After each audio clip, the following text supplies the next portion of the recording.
Halo teman-teman investor, di video kali ini saya akan mereview salah satu portofolio yang dikirimkan ke saya ya dari kawan saya. Jadi kawan saya ini men-screenshotkan portofolionya kemudian dikirimkan ke saya minta untuk direview. Kondisi portofolionya seperti ini. Jadi teman saya ini memiliki BSD sebanyak 550 lot di harga average 1146 ya, saat di screenshot posisinya masih minus 5,4% atau minus 3,4 juta rupiah ya secara nominal. Kemudian ada BTPS sebanyak 900 lot di harga average 2455. Saat di screenshot harga saham BTPS ada di 1625, artinya masih minus 33,8% ya, minus 74,7 juta rupiah. Dan juga ada saham ITMG sebanyak 70 lot di harga average 18.333 dan saat portofolio ini di screenshotkan harga saham ITMG ada di level 26.775 alias floating profit 46% atau floating profit 59 juta rupiah.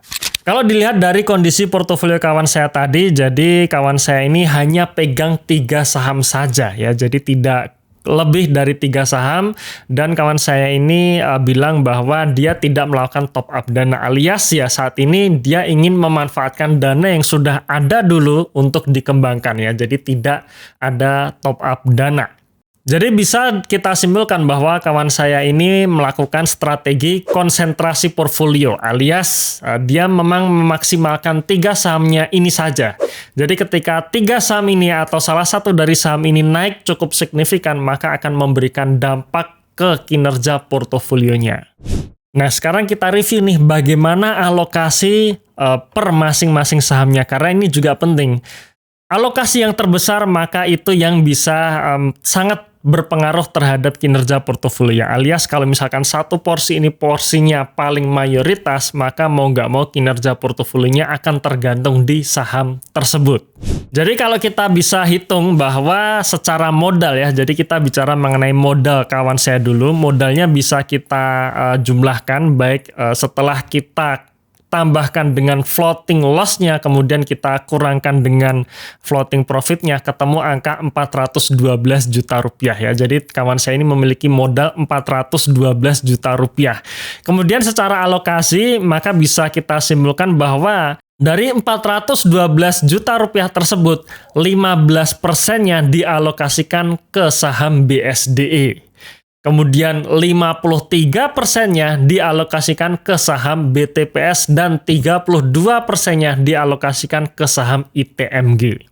Jadi dari alokasi porsi yang kawan saya lakukan ini bisa kita simpulkan ya bahwa kinerja portofolio dari kawan saya ini akan sangat tergantung di saham BTPS-nya. Kenapa? Karena kawan saya ini memiliki alokasi sampai 53% sendiri. Nah, sekarang kan pertanyaannya, ternyata di tahun 2023 kemarin ya maupun di awal tahun 2024 ini harga saham BTPS ini bukannya naik tapi justru turun. Jadi ketika kita memiliki alokasi yang sangat besar di saham BTPS seperti punyanya kawan saya ini dan ternyata harga sahamnya turun, maka mau nggak mau saham tersebut atau BTPS ini akan menyeret kinerja portofolionya ke bawah.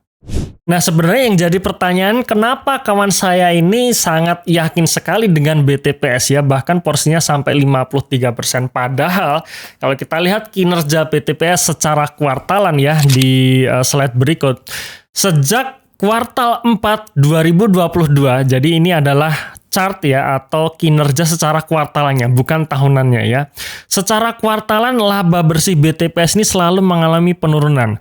Kuartal 4 tahun 2022 secara laba bersih BTPS mampu mencetak laba 451 miliar.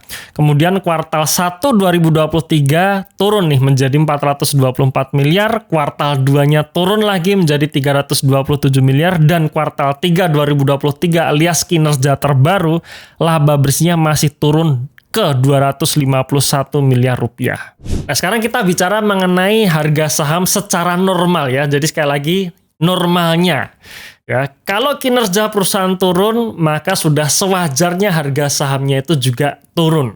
Ya, secara jangka panjang harga saham itu akan mengikuti kinerja perusahaan ya. Kinerja ini yang saya maksud adalah bagaimana perusahaan bisa menghasilkan laba. Dan kalau secara kuartalan turun, ya wajar harga sahamnya turun. Nah, sekarang pertanyaannya kenapa porsinya bisa sampai 50% di BTPS? Apakah memang yakin atau jangan-jangan terjebak nih di averaging down? Nah, sekarang kita lihat nih pergerakan harga saham BTPS dari tahun 2022 ya, dari sini sampai ke 2024. Yang dimana kawan saya tadi punya average di harga 2400-an ya di sini. Saya menduga bahwa kawan saya ini terjebak di averaging down ya. Jadi ketika mungkin pertama kali beli di level sekitar 3000-an mungkin ya, 3000-an, kemudian masuk tahun 2023 ternyata harga sahamnya makin turun, dia makin beli lagi, turun, beli lagi, turun beli, dan turun lagi, dia makin beli lagi. Dan biasanya memang itu yang terjadi ke mayoritas investor ketika dia salah dalam menerapkan strategi averaging down. Kalau saya sendiri ketika saya memang pilih perusahaan-perusahaan yang tipe turnaround dalam artian kinerjanya masih turun, maka yang pertama kali saya lakukan adalah saya beli bertahap dulu alias tidak full power dulu. Kemudian saya akan tunggu sampai kinerjanya naik, baru saya akan melakukan tambahan muatan ya, atau melakukan averaging down, bahkan kadang melakukan averaging up. Maka di sini yang saya garis bawahi adalah kita melakukan averaging down atau averaging up itu tergantung kinerjanya ya. Jadi bukan tergantung harga sahamnya. Mayoritas orang salah, ketika harga saham makin turun dia makin melakukan averaging down tanpa memperhatikan kinerjanya. Bukan berarti BTPS jelek, bukan ya, tapi mungkin BTPS saat ini belum recover dulu sehingga dia perlu waktu yang lebih panjang lagi sampai kinerjanya recover. Dan biasanya itu yang akan saya lakukan ya. Ketika sudah terkonfirmasi recover, baru di situ saya akan tambah muatan. Jadi bisa kita simpulkan dari 3 saham ini, menurut saya kurang tepat ketika dia memilih BTPS menjadi saham andalannya, alias saham mayoritasnya di mana dia alokasinya sampai ke 53%. Ini sebenarnya berbeda dengan BSD ya, yang dimana BSD ini alokasinya masih 15%, padahal kinerja kinerja tahun 2023 dan proyeksi untuk tahun 2024 ini akan sangat bagus. Jadi seharusnya kalau misalkan saya di posisi kawan saya, misalkan saya sudah beli BTPS dan harga sahamnya makin turun, ya saya biarin dulu ya, saya akan biarkan dulu sampai kinerja yang terkonfirmasi naik, baru saya tambah muatan. Berbeda dengan BSD, ketika kinerjanya sudah terkonfirmasi naik sedangkan harga sahamnya turun atau mungkin masih stagnan ya, belum kemana-mana, disitulah saya akan selalu tambah muatan. Yang akhirnya membuat saham dengan kinerja yang sudah terkonfirmasi naik itu menjadi saham andalan saya untuk kinerja portofolio saya di tahun ini. Oke, sekarang kan pertanyaannya ini sudah terkadung kejadian nih ya. Jadi tidak ada tambahan dana lagi untuk masuk ke RDN dan ingin memaksimalkan portofolionya saat ini, kira-kira apa yang harus dilakukan? Kalau misalkan saya di posisi seperti itu ya, sekali lagi, itu kalau saya di posisi seperti itu, maka yang akan saya lakukan adalah saya cut loss sebagian BTPS. Saya cut loss, saya relakan ya, tapi sebagian, bukan seluruhnya, sebagian. Kemudian dana hasil penjualan dari sebagian BTPS tersebut, saya akan lakukan untuk tambah muatan BSDE. Yang dimana mumpung harga saham BSDE belum naik, dan kinerjanya sudah terkonfirmasi naik, saya terus lakukan tambah muatan sampai menjadi alokasi terbesar di dalam portofolio saya. Nah, itu kira-kira review saya ataupun pendapat saya mengenai kondisi portofolio kawan saya tadi.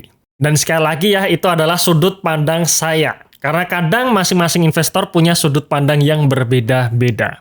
Dan sekali lagi teman-teman sekalian ya, mumpung masih awal tahun, jangan lupa untuk menghitung kinerja portfolio yang benar. Nah, cara menghitung kinerja portfolio yang benar, kita sudah siapkan aksesnya yang bisa teman-teman lihat atau tonton rekaman webinarnya ya. Dan akses ini free untuk bulan Januari saja. Untuk bisa mengakses video tersebut, teman-teman cukup melakukan pendaftaran melalui link di bawah ini atau dalam komen pin yang ada ya, yang ada di dalam kolom komentar ya. Silahkan teman-teman untuk memanfaatkan akses video tersebut.